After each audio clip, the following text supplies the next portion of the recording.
Okay.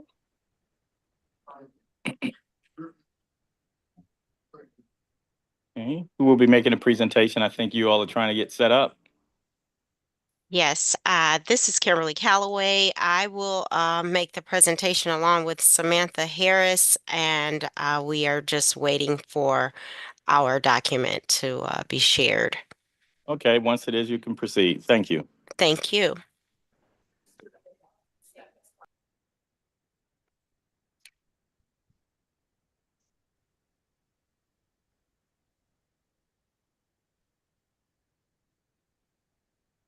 I think one of you two can Yep. share it if you have it open. Okay.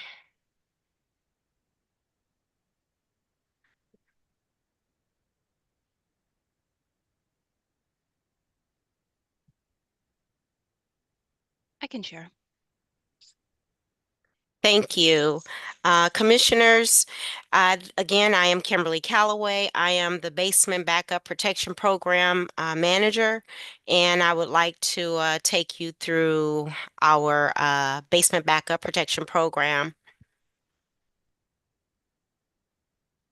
So we had the floods of 2021 in the middle of the pandemic, and it was declared a national disaster. And we were given government funding through the ARPA grant. The program identified 11 neighborhoods that were prone to flooding, and we had an application process that we gathered over 2,000 applicants that were interested in getting help through the Basement Backup Protection Program. Can you go to the next slide, please? Thank you.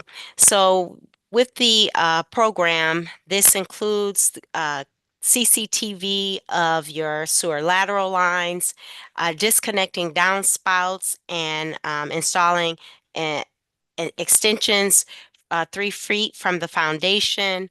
Also installing backwater valves and sump pumps where diversion is possible, and with overflow.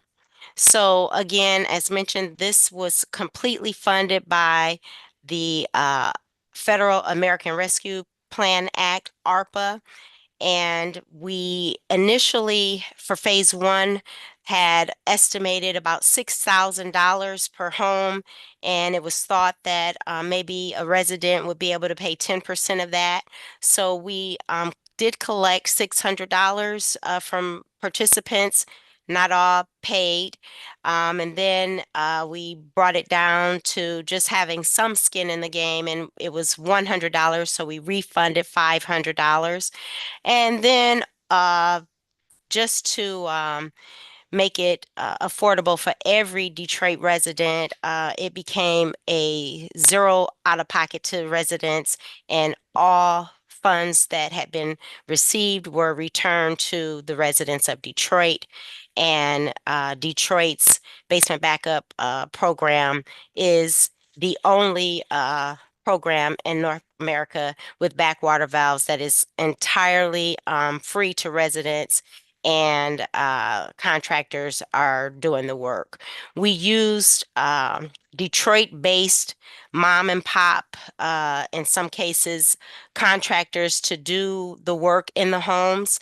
And we had 10 Detroit, Metro Detroit-based companies that we worked with, and a lot of them this gave them the opportunity to bid on projects with the city for the first time, and it was a great learning experience for them. Some were doing the plumbing during the day, and doing their paperwork right there in the truck after they finished in the evening or on the weekends. You can go to the next slide, please. Thank you. So again, we had identified 11 neighborhoods that were prone to flooding, and there were neighborhoods on both the east and west side of the city. Phase one began in Victoria Park and Aviation, And as we began to do the work, we had to issue some fix-it letters, and it was determined that to really help the residents, we needed to be able to repair the sewer laterals. We know that it was a very outdated, or I should say old system, over 100 years, and there's just a lot of residents that required additional support. This could cost anywhere from $15,000 to $20,000, depending on what we saw once we started digging, and residents just were not able to handle that bill on their own. So they were very eager to sign up. As I mentioned, we had over 2,000 residents sign up. So in phase one, we did about 324 homes, and phase two, which began February of last year, uh, allowed us to, in addition to the backwater valves, again, do that lateral replacement and repairs as necessary, which we were capturing with the CCTV videos. Next slide, please. So our accomplishments, we have installed over 700 homes in the Detroit area with basement backup protection program. And again, we use 10 Metro Detroit-based businesses or contractors to do the work. We were a benchmark for the industry. Detroit, again, was the program that was being sought after. We were asked to come speak at the 2024 FEMA Urban Flooding Summit, as well as the National Adaptation Forum in 2024. Again, we were the only program that was offering backwater valves and support to residents at zero cost. Even when I return this year, there's a request to come speak at another engagement and within the next couple of months. So the Basement Backup Protection Program is a program that is helping the residents. We still have over 1,600 residents on the list. Our ARPA funds ended in December of 2024. But as soon as funding is identified, we have 1,600 residents that are still waiting for their basement backup protection program. So this concludes the basement backup portion. And I will now turn it over to my colleague, Samantha Harris, who will take us through the private sewer repair program. Thank you. Thank you. Good afternoon. My name is Samantha Harris, the manager of the private sewer repair program. With the wrap up of the basement backup protection program, the private sewer repair program was implemented to continue the mission of providing sewer infrastructure improvements to the residents of Detroit. The U.S. Department of Housing and Urban Development, HUD, has allotted the city of Detroit $43 million through its Housing and Revitalization Department Community Development Block Grant Disaster Recovery Funding to support long-term recovery efforts following the storm events of 2021. The private sewer repair program was implemented to directly serve income-eligible homeowners and property owners with qualifying tenants in Detroit who were impacted by the 2021 disaster. This program is designed to reduce basement backup and flooding through sewer infrastructure improvements. The services provided through the program include clean and inspect private sewer lateral lines, disconnect downspouts and install extensions for proper disposal, install sump pumps with overflow, install backwater valves on private sewer laterals, and repair or replace private sewer laterals and install cleanouts. Next slide, please. Who is eligible for this program? The property must be in one of the designated most impacted city council districts 4, 6, and 7, and within the approved 22 neighborhoods. Applicants applying must be at or below 80% of the area median income as determined by HUD annually. Applicants must live in a single-family residential structure, and they must be able to demonstrate impact from the June 2021 flood event. The property cannot be in a floodplain, and also applicants must be able to discriminate that there is no duplication of benefits. And how they apply: residents that are interested in the program are encouraged to apply by completing a pre-screening form and going through the application process. The Housing and Revitalization Department, HRD, does all outreach and application intake for this program. In-person assistance is also available, and notifications of dates and locations is provided to residents via HRD. Next slide, please. Since the program construction start date of August 12th, 2024, PSRP has completed 345 installations. 41% of those homes needed and received lateral replacements. We are working with 5 approved contractors on this program, averaging around 20 installations each week. Each homeowner is provided a 1-year warranty for all work performed through this program. Next, we would like to show you a short video highlighting the benefits of signing up for the program.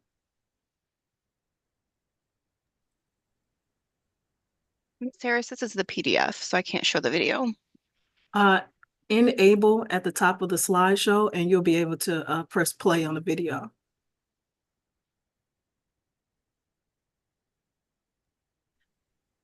I'm using the binder, the PDF. I don't have the PowerPoint. I can share my screen and show the video. Definitely, you can take over.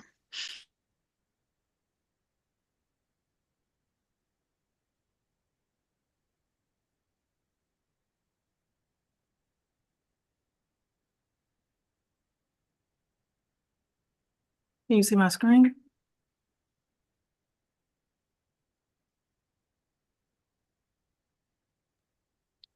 Yes, we can. We all remember what June of 2021 was like.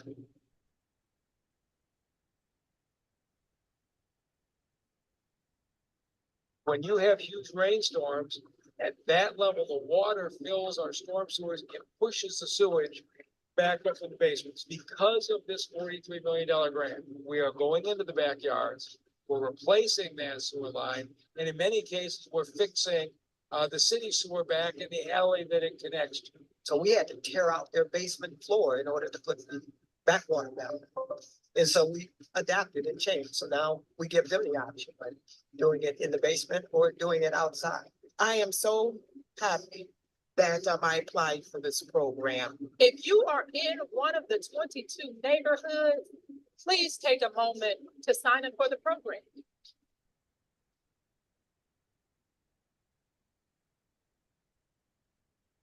And thank you so much. That concludes our presentation.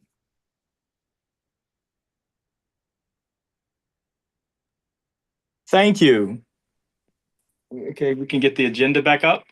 Mr. Chair, Yes. if I may add, we've done well over 1,000 of these, and we are continuously looking for additional funding to help.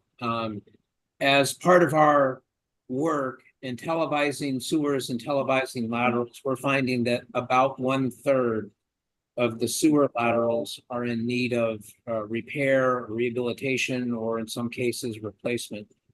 We can't use rate dollars for this, but we're looking for funding in every nook and cranny that we can find to be able to offer this program to more of our residents. You know, I'm glad that you chimed in as it relates to this being a broader issue and looking to the department looking to address it. So I forwarded you a communication earlier this morning, and with that fit in the context of what this program is all about. As well as you saw what I had asked, the question I asked. Would that be more suitable for that a claim should have been filed instead of, I guess, the process that I guess, they attempted to get the department to address it? We're still looking into the specific address that you sent. We've been dealing with that for well over a year. We have multiple work orders on that one property, multiple water and basement investigations that indicated that our sewer was down and flowing. We've tried to help by cleaning our sewer several times in hopes that that may dislodge. But any event, we'll follow up on that. Follow up with me, because it's look. So when I read it this morning, I've felt that it definitely need to be some more questions. That the letter created more questions than answers for me. Right. And thank you for you and the director and your team looking into it. But if Okay. I may, we're working on a portion of the drainage system for a house. There's also a storm drain line or drain tiles or foundation drains that go around the house. We're not really addressing those.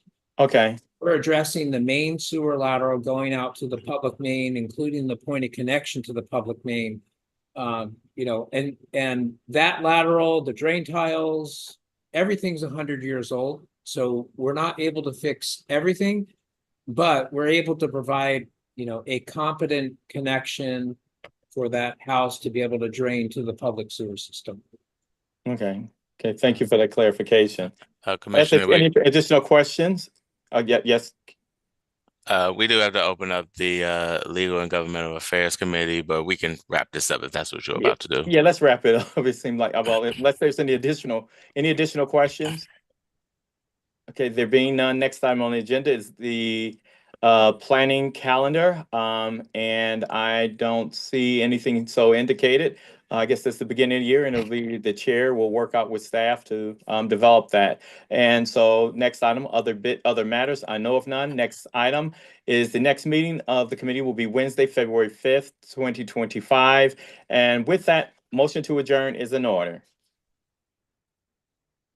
A motion to adjourn. So moved, Mr. Chair. Support. The meeting stands adjourned. Thank you.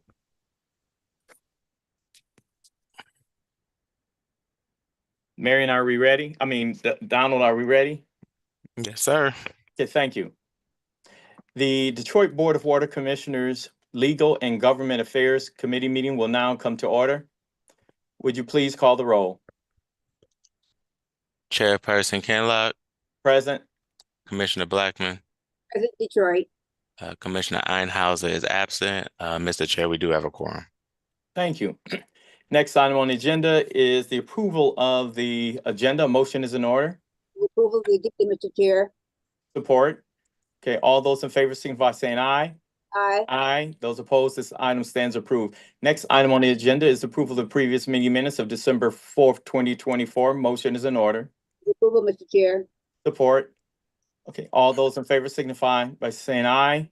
Aye. Those opposed, this item stands approved.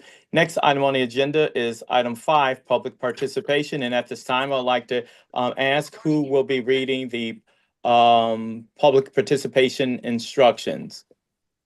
Mr. Chair, Brian Peckinpah, Public Affairs Director. There are no hands raised. Thank you. On the attendees. You're welcome. Thank you.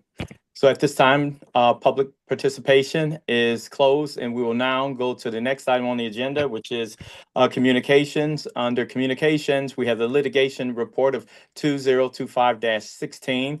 I'd like to ask, are there any questions associated with that report? Will receive and file, Mr. Chair. Is support? It's been moved to receive and file and supported. All those in favor signify by saying aye. Aye. Those opposed?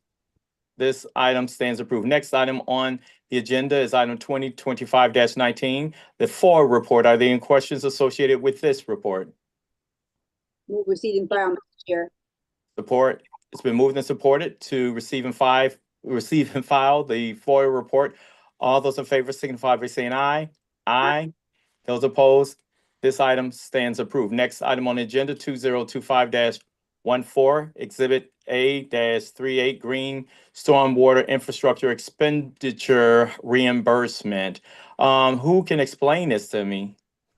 Well, Mr. Chairman, this is Scott McGriff, General Counsel. We included this document on the agenda as an informational item to indicate and let you know and let the board know about the reimbursement that we received from GLEWA related to green stormwater infrastructure expenditures that we have made that have been reimbursed under the various agreements with GLEWA. And while GLEWA had to submit their payment to us, to their board for approval, we received that payment, and this is for the board's information to let you know that we received the payment. Oh, yes. Thank you for that. I don't recall seeing that on here recently. So that was it. Okay.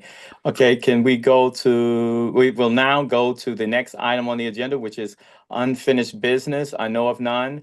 And under new business, we have item 2025-13 on the Board of Water Commissioners for the City of Detroit Water and Sewage Department to authorize the director to outright vacate a DWSD asset and easement at 2585 Grove Street in the City of Detroit. Who will be presenting this?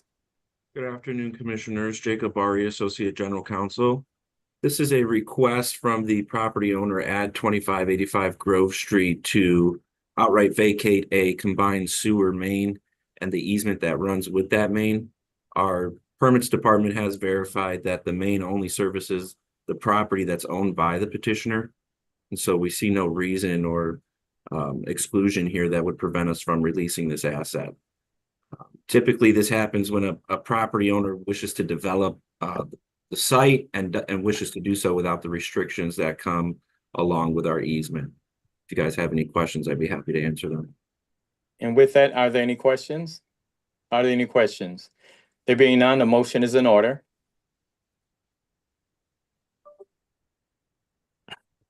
We can't hear you, Mary. You're muted. sorry, sir. Move approval of the report. Support. It's been moved and supported to approve item 2025-13. Okay, all those in favor signify by saying aye. Aye. Aye. Those opposed, this item stands approved. The next item is the Office of General Counsel 2024 metrics, and recognize our General Counsel for this item. Thank you, Mr. Chair. I will go ahead and share my screen. And let's see.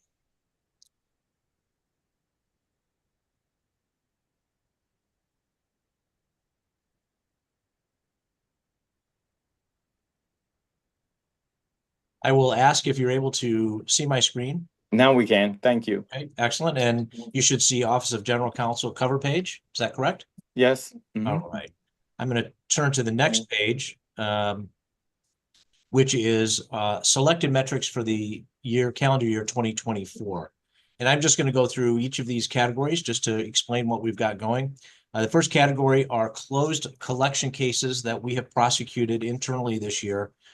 We have received, as a result of our collection cases, $2,943,027. That's a little bit more than 15 of the large collection cases that we prosecuted this year. We have a plan for 2025 to significantly increase collection cases against large entities, and we've been prioritizing the larger outstanding balances in terms of our collection cases. In terms of the next category, the matters asserted against DWSD that have been closed this year, there are approximately 11 cases that were filed and closed this year. The amounts claimed were approximately $12 million. The amounts that we paid out were approximately $7.9 million. And that 7.9 million is high because of two particular cases that had been previously, I think, discussed with the board. One for tragic case of $7 million and one for $800,000 as part of that settlement. So overall, we successfully closed those cases. Matters asserted against DWSD that are opened, and by the way, the matters asserted that were closed and that are opened are internal matters that we're handling, not external matters where we've engaged outside counsel. So current matters that are open, amounts claimed are approximately $12 million. There are approximately 13 cases that are open. Of those 13 cases, two are significant. One is for $10 million, one is for $900,000. So again, keep in mind for those open matter cases, those are the amounts the plaintiffs are claiming that they're owed, not the amounts that they're necessarily owed. Those are in active litigation. And we will be updating the board on all of our active litigation matters in a closed session in the February board meeting. And we'll cover both the categories in this item, that is matters asserted against DWSD that are open, that we're handling directly, as well as the next matter, which is open matters, which are open matters asserted against DWSD that are handled by our outside counsel. And the categories of those cases are class action drainage charge challenges, the class action two-tier rate challenge, and class action flood cases. And again, we will be updating the board in closed session on those active litigation matters at the February meeting. Okay, thank you. Chair, You'll see over to the, I'll just let me finish and I'm happy. Oh, I'm sorry. Yeah, to the right. Go ahead. I'm No sorry. problem. Over to the right, you'll see two categories. One are FOIA claims. This year, we've received 270 FOIA claims, and we've responded to 260 of them. There are currently 10 claims that are open that we have not yet responded to. Damages claims, those are claims where customers claim to have been damaged in some form, and they file damages claim. We've received 611 of those in 2024. We resolved 439. We approved 8 for approximately $20,000. And we've denied 431 damage claims based on the evidence that we've uncovered in investigating those damage claims. There are currently 172 open damage claims, and those matters are currently open because we are still in the process of investigating the claims and trying to make a determination as to whether they merit payment or merit dismissal. And that concludes our selected metrics for 2024, and I'm happy to take any questions that you might have. Okay, I'm going to ask a quick question. Sure. The damage claims, how many of those were determined to be denied because of some sort of immunity that we have? I don't know the answer to that question, and I can certainly find out. Generally, the damage claims are denied because either we've done an investigation and we've determined that the problem doesn't reside on the DWSD side. It resides on the side of, or the portion of the service lines that may be attributable to the customer. Okay, because in the past, we have had some discussions regarding claims that were filed, and it was because there was a blanket denial that was given because of the immunity question. I was just wondering where any of those type of claims buried within this particular report. And then what else was going to ask? I was going to ask an earlier question. Oh, can you show the previous year? The metrics include the previous year, so we can measure up against the previous year. Yep. The answer to that question is we can likely show some of those metrics. Quite frankly, the Office of General Counsel in the past hasn't collected and maintained as part of a reporting process those types. Correct. We haven't. Yeah, So, and so yeah. I can do some research and we can look into what metrics we can provide to you, and we're certainly happy to do that. Okay, I'm going to say that for next year, if you can put a note in that for next year, Yes. because this is new and great information, and I appreciate that as well. Commissioner Blackman, you had a question? Forgotten it now. Like I almost did. It did relate though to some of the claims that we had received. I don't know how far we want to go into some of these claims. Some of the claims that customers make, we don't have any idea whether or not we can see that they were either resolved or denied, but we don't know of the ones that were denied, which of those customers feel still that they were not properly, I don't want to say adjudicated, but at least considered in those denials. Well, Can I ask this? So Mr. McGriff said that he's going to go into a closed session, and at that point there, merits and the determination of claims, if we could reserve those type questions. I remember the question, so I'd like the question noted. Okay, go ahead, put it out. Yeah. When we get into closed session for those issues, that will be one that I will want to have discussion on. I will be happy to address that, Commissioner. And I can give you a preliminary answer and tell you that of the customers whose claims were denied, they always have the option after our denial of filing suit against the DWSD and against the city if they feel like their claims were unjustly denied. Or have the means to bring a lawsuit. That's another issue, but okay. Well, yes. Okay. I think that's worthy of public information as far as claims that have been determined based upon immunity, because if the immunity exists, it exists. So I think that's fine. But any other sort of merit questions associated with denials, I think we should reserve that. And I'm saying that to myself, reserve those sort of questions for closed session. I'm happy to answer them and address any of the open matters and closed matters in closed session. Okay, thank you. You're welcome. I will go ahead and stop sharing my screen, and we can return to the agenda. Thank you. Thank you. And so we will now go to the next item on the agenda, which is the planning calendar. So the General Counsel and I will be getting together to talk about the planning calendar very soon. And we will now go to the next item on the agenda, other matters. I know of none. And we will now go to the next item, which is item 11, next meeting, which is Wednesday, February 5th, 2024. And at this time, a motion to adjourn is in order. Move adjournment, Mr. Chair. Support. All those in favor signify by saying aye. Aye. Aye. Those opposed, the meeting stands adjourned. Thank you. Thank you. Thank you, Donald.